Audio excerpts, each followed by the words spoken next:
mudah-mudahan dengan aktivitas kita dalam rangka beribadah pada Allah ini senantiasa kita memperoleh ampunan Allah. Amin ya rabbal alamin. Serta memperoleh hidayah serta rahmat dan karunia yang sesungguhnya tidak terhingga apabila kita renungkan, apabila kita sadari. Betapa tidak ketika menjelang tidur kita berdoa, ketika bangun tidur kita juga berdoa. Doa itu mengisyaratkan ketika menjelang tidur, bahkan setiap manusia mukmin yang membaca doa itu mengisyaratkan bahwa sesungguhnya orang tidur itu dimatikan sementara. Dimatikan sementara itu bisa juga mati yang sesungguhnya, bisa juga sementara. Oleh karena itu ketika bangun tidur kita juga berdoa lagi, ya Allah, aku bersyukur bahwa Engkau telah mematikan kami dan Engkau telah menghidupkan kembali.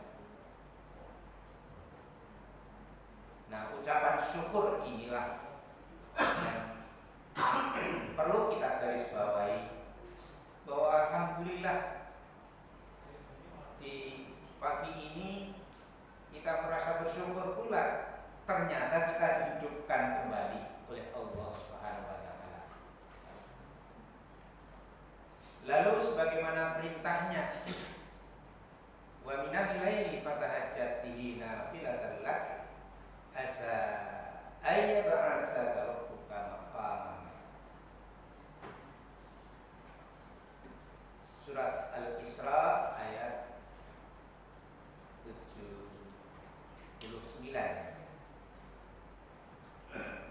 yang artinya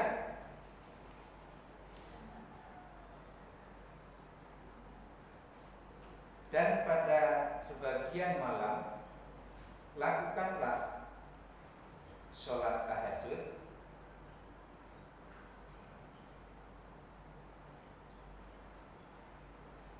suatu ibadah, yaitu suatu ibadah sebagai ibadah tambahan bagimu. Kita tahu sholat tahajud hukumnya sunnah. Sholat jadi sunnah itu sebagai tambahan dari sholat wajib kita, ibadah wajib kita. Ya. Selain sebagai tambahan, juga sebagai penyempurnaan dari ibadah wajib. Barangkali ketika melaksanakan sholat wajib tidak khusyuk, barangkali ketika sholat wajib banyak yang ditinggalkan atau lalai. Oleh karena itu Allah memberikan instrumen bahwa qiyamul lail itu sebagai ibadah tambahan, juga sebagai penutup dari kemungkinan terjadinya bolong-bolongan ibadah wajib. Nah, bolong-bolong ini, rusak ini karena niatnya yang tidak ikhlas dan atau pelaksanaannya tidak khusyuk, atau ketika melaksanakan sholat wajib itu pikirannya kemana-mana.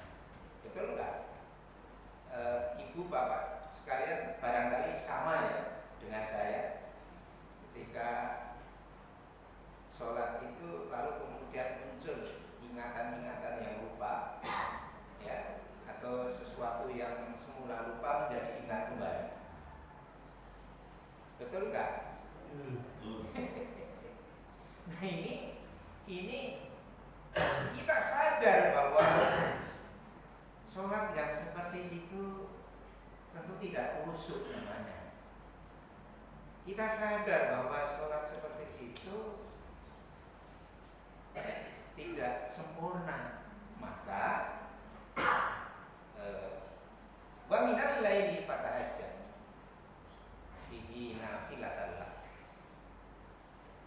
Dari sebagian malam itu kemudian kita diperintahkan oleh Allah untuk sholat tahajud sebagai pelengkap, sebagai ibadah tambahan yang fungsinya adalah untuk menyempurnakan ibadah wajib kita. Selain itu berupa apa? Ada kriteria pahala tersendiri, tapi fungsinya itu.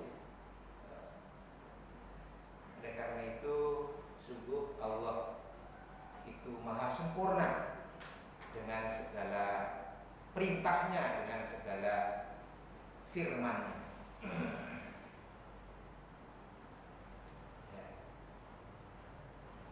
Mudah-mudahan Tuhanmu mengangkatmu ke tempat yang terpuji. Masya Allah. Ibu bapak sekalian, ketika bangun malam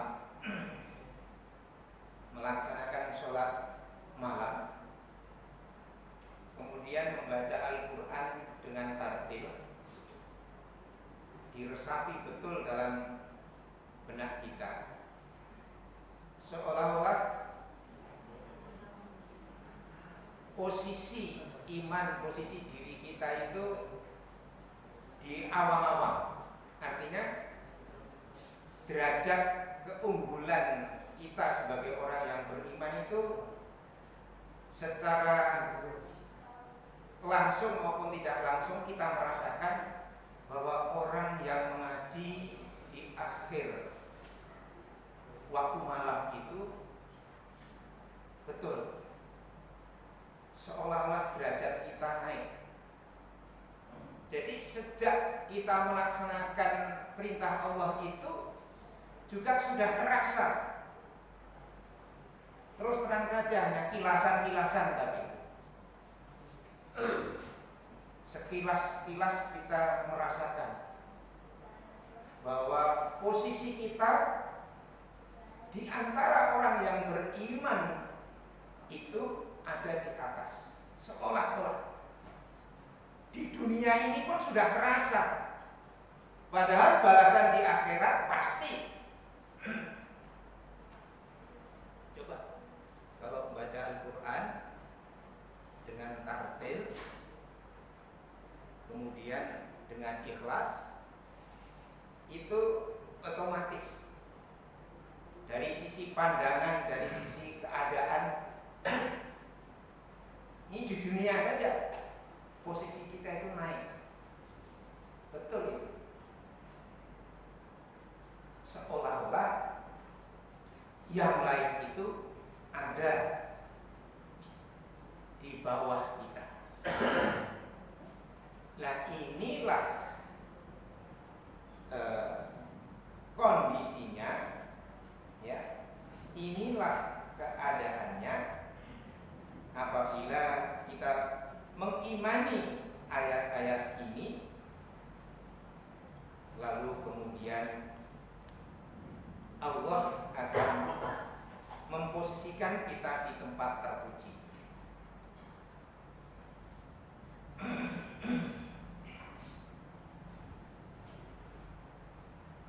Bapak Ibu sekalian yang terhormat, yang dimuliakan Allah, saya rasa ayat Al-Isra ayat ke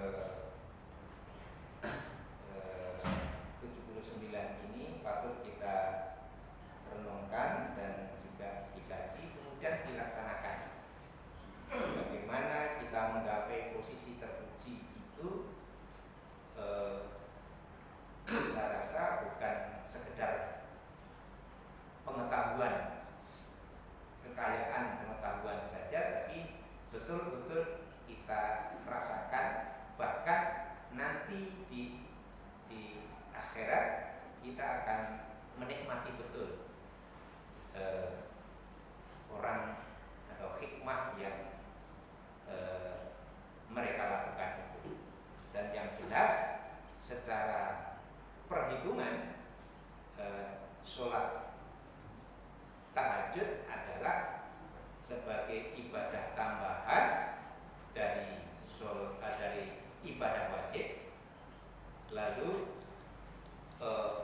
kurang khusyuk, secara kurang menghayati dalam rangka pelaksanaan ibadah wajib itu, maka Allah memberikan instrumen. Ini loh penyempurna ibadah wajib itu. Selain juga untuk menambal yang bolong-bolong tadi. Masya Allah, begitu mulianya orang yang dapat melaksanakan qiyamul lail, sholat tahajud itu. Mudah-mudahan senantiasa kita diberi kesehatan, dan mudah-mudahan juga selalu ingat ibadah sunnah itu. Ini sunnah, tapi kalau merujuk ke ayat ini kan fatahajjat itu isim fa'il, ya, isim amar. Fatahajjat bihi nafilatal lak, itu kan perintah. Sholat sunnah yang diperintahkan. Jadi itu kendali sunnah, tapi sunnah muakkadah.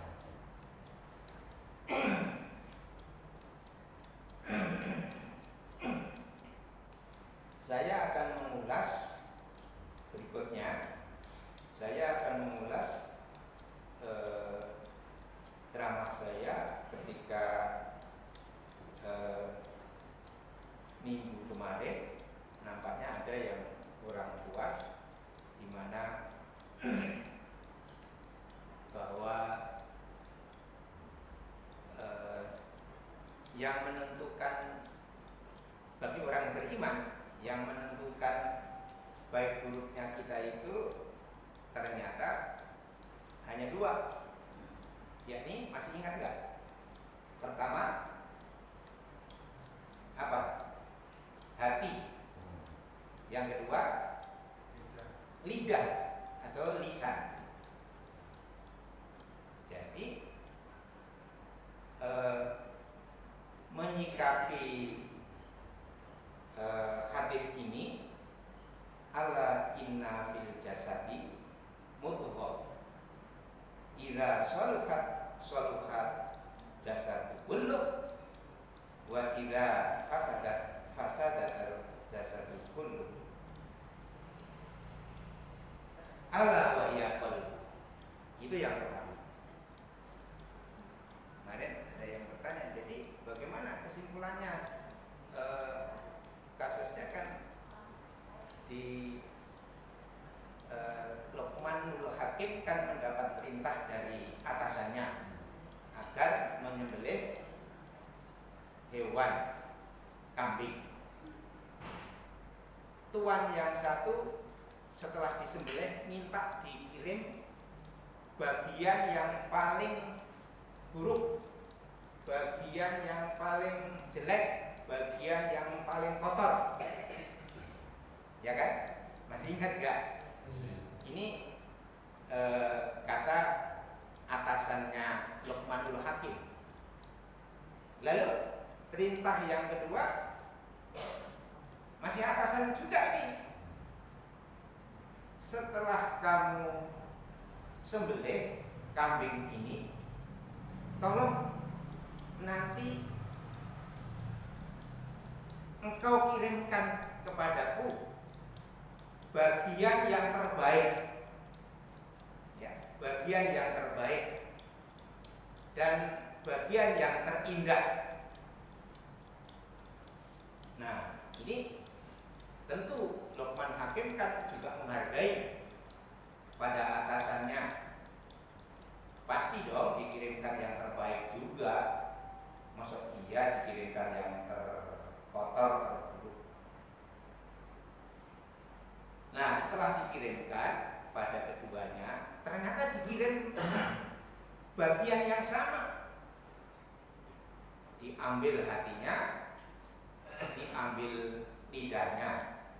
Ternyata lidah itu bagi manusia pada umumnya juga bagian yang paling ini ya, lidah itu yang paling bagus. Kirim hati dan lidah. Loh, kenapa? Saya minta kata yang terburuk kok dikirim hati dan lidah. Bukan hati itu sesuatu yang disenangi oleh sebagian orang. Kemudian kalau yang atasan yang kedua kan, ya memang saya minta dikirimi yang terbaik. Yang terbaik itu adalah bagian hati dan lidah. Bapak Ibu jamaah subuh yang dimuliakan Allah, ini sebagai isyarat, ini sebagai simbol, ini suatu lambang bahwa segala kebaikan baik dari sisi akhlak, perilaku, ucapan manusia itu sesungguhnya sangat dipengaruhi, sangat ditentukan oleh bagaimana bersihnya hati dan bagaimana kebiasaan menjaga ucapan. Ya, kalau orang itu senangnya syukuran, sudah, dan hatinya memang jelek, mungkin dengan tetangganya, mungkin dengan saudaranya, mungkin dengan masyarakat sekitar, otomatis sikap dan perilakunya, segala sesuatunya, mungkin ucapannya, karena selalu berburuk sangka, yang lain itu pasti berbuat buruk. Kalau ada misalnya ada orang meminta-minta, kita sudah berprasangka dulu, ya, berprasangka buruk. Kemudian kalau kita misalnya sudah sukses nih, kemudian orang tua datang, pasti akan minta. Kemudian saudara kita datang, ya sudah berprasangka lah. Mungkin minta jatah bulanan, mungkin minta bantuan yang lain dan sebagainya.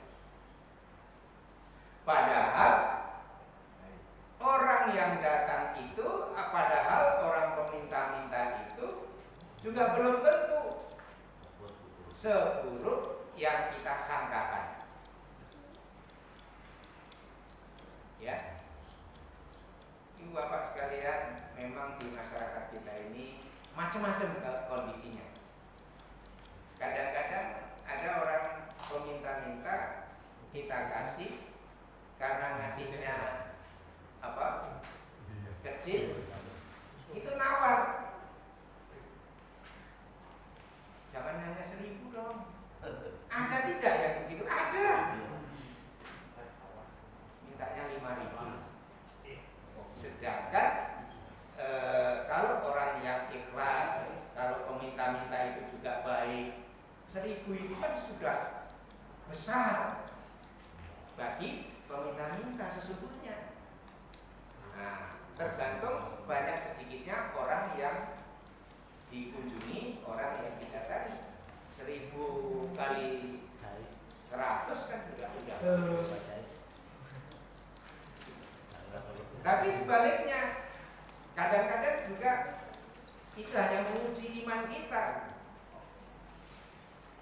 Meminta-minta itu tidak selalu orang yang meminta-minta. Bisa jadi karena kita orang beriman, diuji oleh malaikat Allah yang di sana seolah-olah menjadi peminta-minta. Hati-hati ini.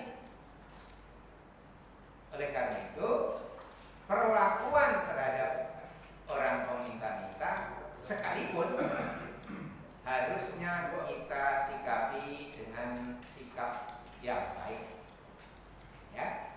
Sebab ada kalanya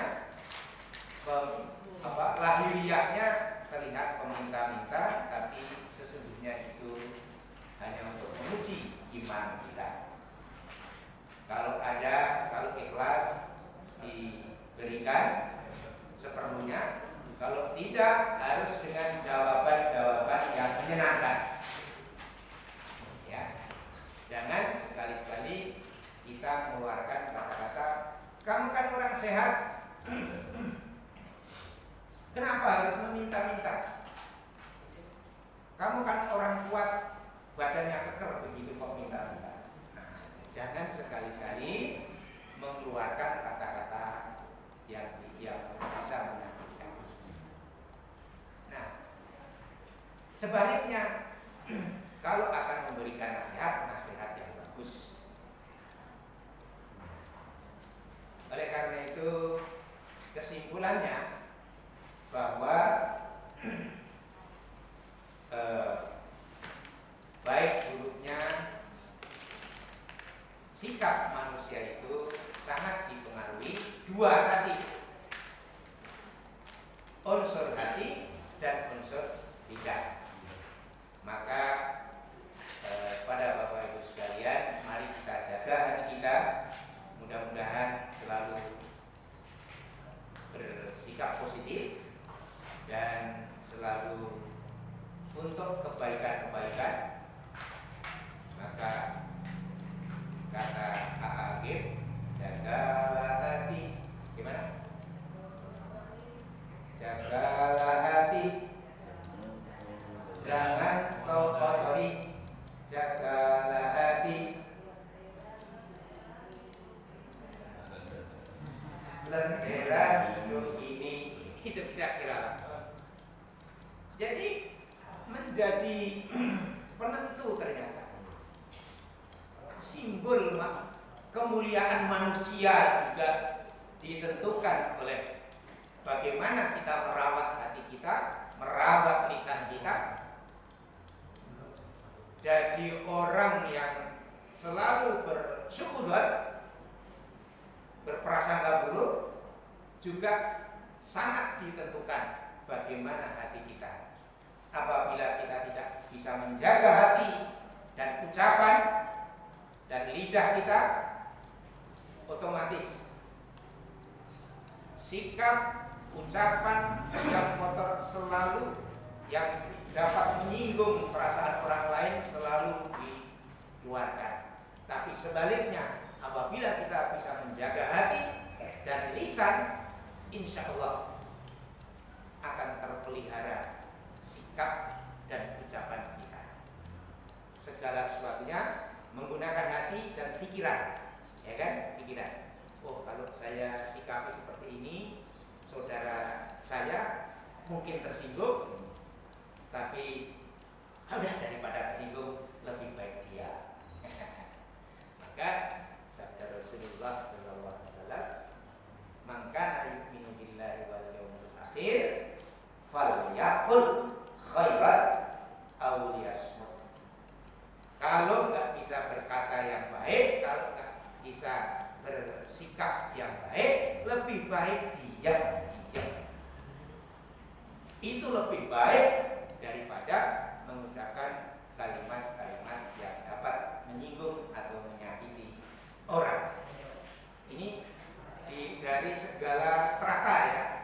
Kalau tadi saya contohkan bagi orang yang meminta-minta, tapi itu hanya sebagian dari orang yang kita sikapi.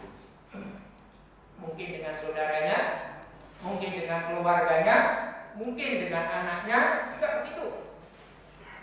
Sikapilah dengan selalu kita berhusnudzon, bukan dengan sikap syukurzon. Nah, itu dua sekalian. Yang ketiga, ini bagaimana upaya kita, ya, manusia, agar bisa selalu bersikap baik. Ini difirmankan oleh Allah Subhanahu wa taala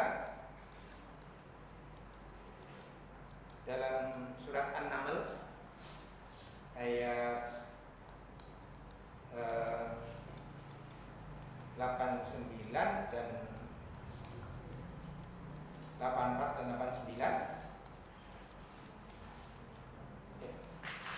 Ayat 89 dan 90. Bismillahirrahmanirrahim. Man jaa'a bil hasanati falahu khairum minha wa hum min faza'i yauma idzin aminun. Ya. Buka ayat 89 surat An-Naml. Man jaa'a bil hasanati falahu khairum minha wa hum min faza'in yauma idzin aminun. Barang siapa membawa kebaikan, maka dia memperoleh balasan yang lebih baik. Barang siapa membawa kebaikan, dia akan memperoleh balasan yang lebih baik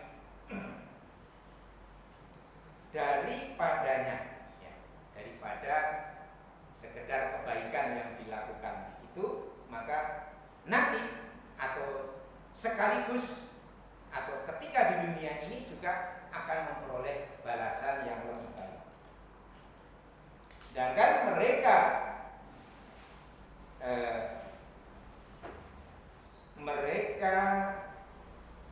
yang merasa aman dari kejutan yang dahsyat pada hari itu. Bapak Ibu sekalian, ketika tahun 91 itu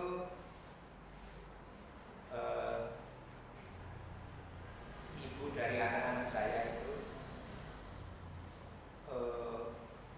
ini sekedar untuk contoh saja ya, itu memberikan pelajaran secara khusus alias privat kepada anak-anaknya Gunariyah Muhdi. Gunariyah Muhdi itu saya tahu ketika itu dia sebagai bendahara Unpad tahun 91 loh ini. Setiap sore selepas ngajar Al-Azhar itu sore itu selalu memberikan privat pada anak-anaknya Gunariyah. Wallahu a'lam sekarang di mana. Lalu dia itu bilang, kalau setelah tamat SMA, kalau anak saya selesai tepat pada waktunya atau selesai tepat sebelum waktunya, nanti saya akan berangkatkan haji UIK dengan keluarganya. Bapak Ibu yang dimuliakan Allah, itu pada tahun 91 itu kebetulan sudah selesai. Lalu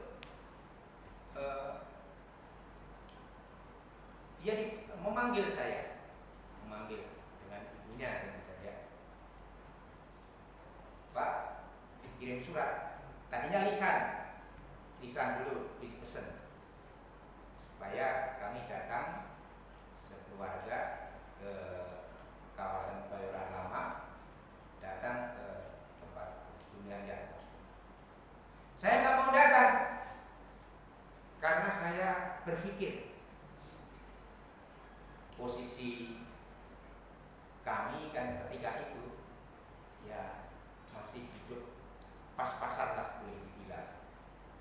Kemudian kita disuruh datang menemui orang yang ketika itu wah hidupnya sudah kaya.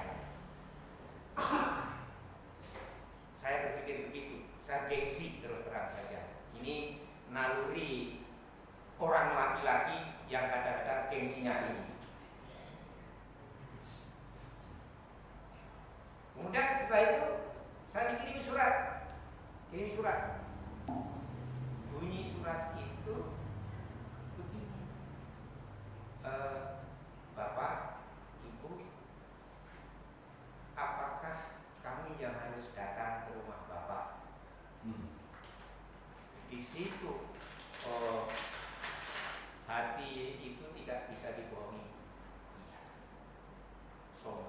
umat saya ini. Mosok ada orang niat baik suruh datang ke rumahnya, kita nggak mau datang.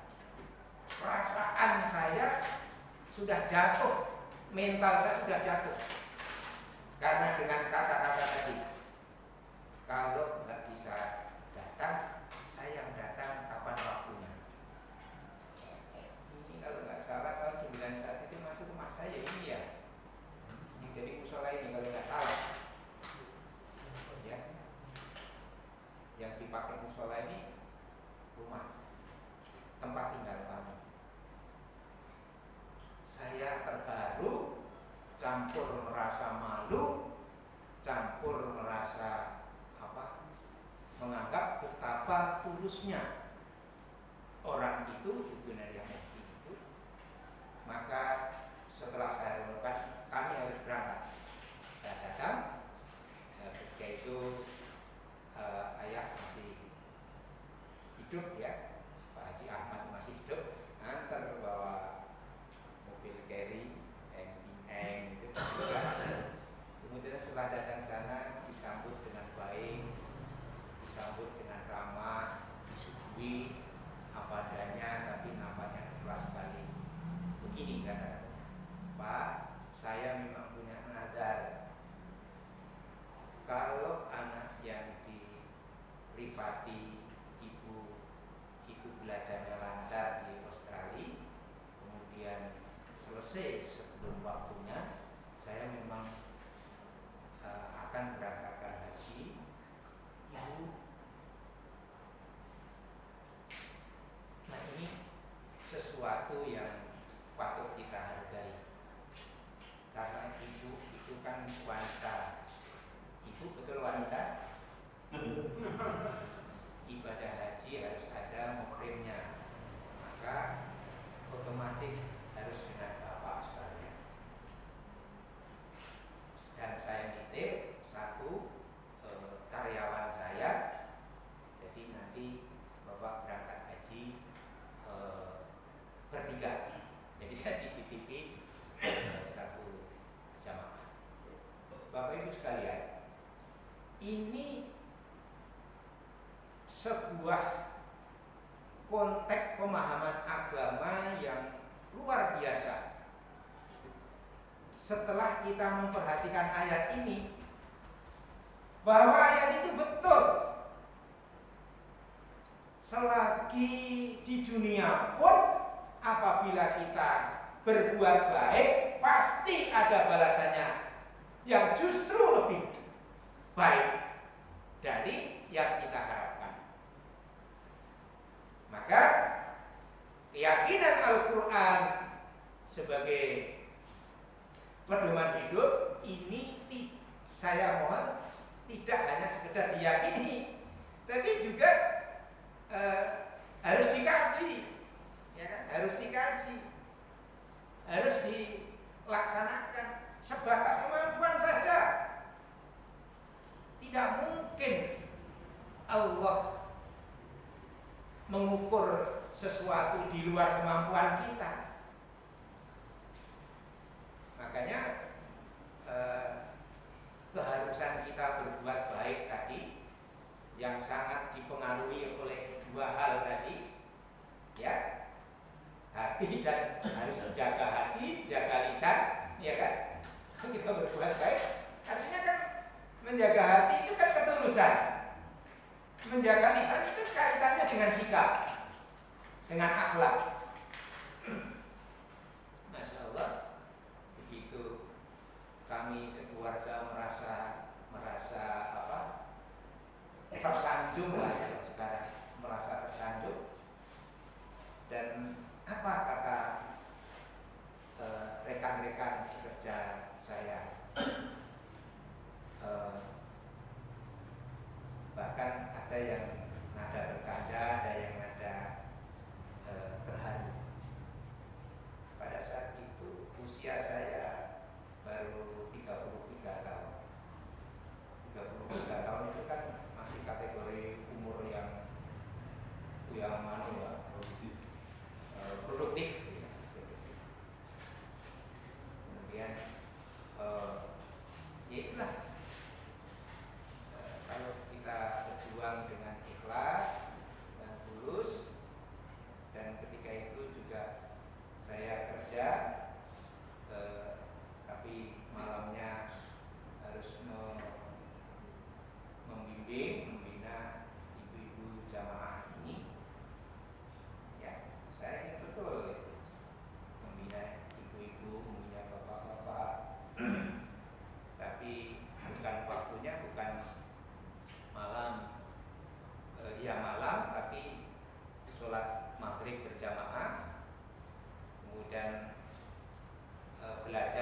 habis baca Al-Quran, kemudian Isya, habis Isya sudah selesai. Inilah sebuah proses masyarakat kita. Kemudian dilanjutkan oleh almarhum Pak Widodo yarhamullah. Kajian itu sampai dengan akhir ini diteruskan pada sejarah. Oleh karena itu menghadiri pengajian itu tidak ada ruginya. Tidak ada ruginya. Baik itu pahala dunia, di dunia maupun di akhirat. Orang yang selalu istiqomah, berniat baik, berprasangka baik, berperilaku baik, itu tidak ada ruginya. Pasti Allah tidak pernah bohong. Kalau sekarang belum diberi balasan, pasti hanya ditunda. Pada saatnya nanti pasti. Kita harus yakin itu, bahwa dari mulai sholat malam tadi, kemudian kita menjaga hati dan lisan lidah kita, kemudian selalu berbuat baik. Nanti bagaimana balasannya kalau orang yang selalu berprasangka baik, menunjukkan sikap yang baik dan baik dengan orang lain juga, itu pasti akan mendapat balasan yang jauh lebih baik dari sekedar yang dilakukan sendiri. Satu ayat lagi, ini ayat 90. Wa man jaa'a bisayyi'atil wa man jaa'a bisayyi'ati faqubat wujuhuhum finnar hal tujzauna illa ma kuntum ta'malun. Dan barang siapa yang membawa kejahatan, maka niscaya akan disungkurkan wajah mereka ke dalam neraka. Akan disungkurkan wajahnya ke dalam neraka. Kamu sekalian tidak diberi balasan, melainkan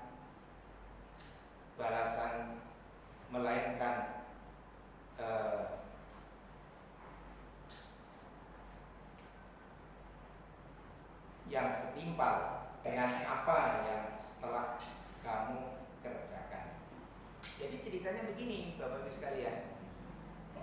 Manusia yang berbuat kejahatan, balasannya hanya setimpal. Ya, inilah Allah itu luar biasa perhitungannya. Jadi kalau kita berburuk sangka, kalau kita nggak mau melaksanakan perintahnya, itu berbuat kerugian, berbuat kejahatan, balasannya hanya setimpal. Artinya setimpal itu sebanding dari kejahatan yang dilakukan.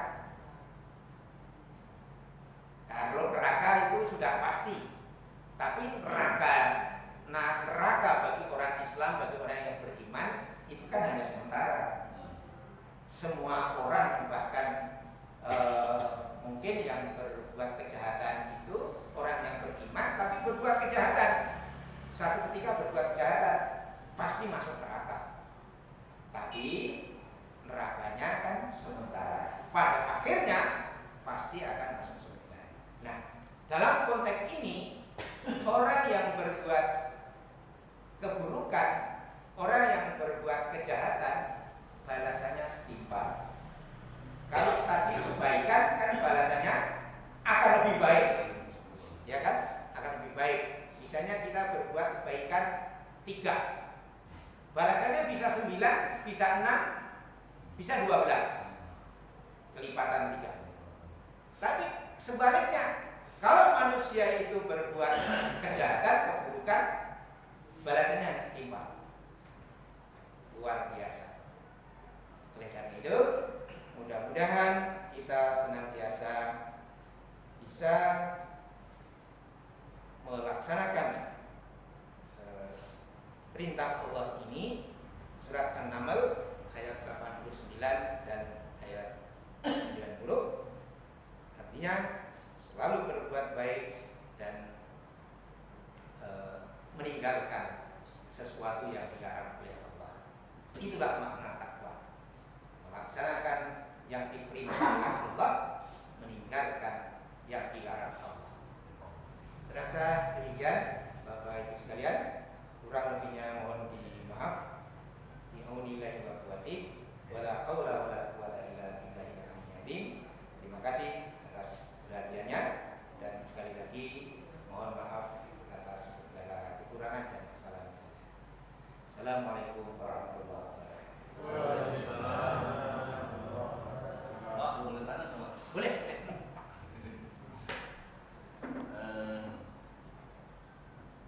Di luar konteks ya Pak ya? Ya. Sebenarnya kewajibannya orang tua itu sampai untuk mengingatkan anak, mengajak anak untuk sholat itu sampai anak umur berapa? Tamyiz ya. Tamyiz. Kalau setelah dia menikah apa udah lepas orang tua? Ya, nanti dulu diulang. Sejak batas balik, ya kan? Itu memulainya. Memulainya. Nah, batasnya? Ya, nanti sejak balik. Kalau wanita itu dulu di orang Arab kan bongsor. Jadi umur 9 tahun. Kalau perempuan itu batas balik, artinya yang sudah haid. Nah, ukurannya tandanya haid, ya kan? Batas balik. Kalau di Indonesia ya antara 10 12 kira-kira. Kalau laki-laki batas balik itu ya umur 15 kurang lebih ya. Tapi ya pernah masa. Nah, ini kewajiban pertama, tahapan-tahapan pertama kan harus dilalui dulu kan. Ya, maka mendidik anak, mengingatkan anak, kewajiban orang tua itu ya dari sejak kecil sedemikian rupa diingatkan, nah ayo sholat, nah bangun karena sudah waktunya subuh, karena dan sebagainya. Kita sudah berpengalaman dengan anak. Sampai kapan? Ya kan gitu. Sampai kapan? Umumnya Islam di Indonesia berkeyakinan bahwa sebatas berkeluarga, ya kan? Sebatas berkeluarga, atau sebatas dia sudah mampu untuk menjamin hidupnya sendiri. La yukallifullah nafsan illa wus'aha laha ma kasabat wa 'alaiha ma kasabat. Nah, bagaimana selanjutnya? Karena umumnya orang tua itu berpikir yang mempunyai tingkat kekhawatiran yang sangat tinggi. Kadang-kadang sudah berkeluarga juga masih menjadi ya bukan kewajiban lagi sebenarnya. Hanya kalau membantu ya kan boleh, membimbing ya harus, kalau mengingatkan ya harus. Jadi ya batasannya tadi balik tadi ya. Nah, balik tadi kewajiban untuk kita boleh memukul, tapi pada bagian-bagian yang aman, ya kan? Memukul tadi pada bagian aman, menasihati dan seterusnya.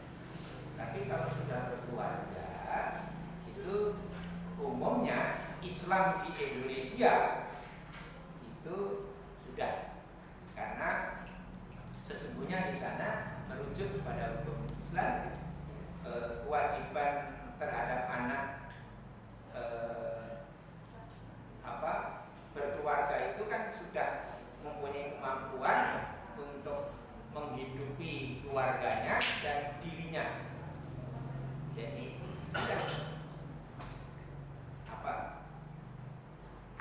nikah yang berlangsung itu kan sebenarnya itu serah terima tanggung jawab terhadap suami, terhadap istrinya. Ya udah lepas dari sisi tanggung jawab.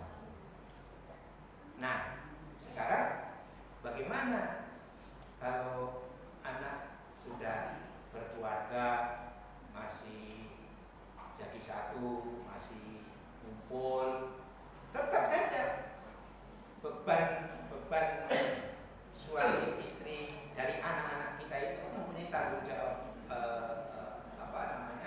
tanggung jawab keluarganya yang baru.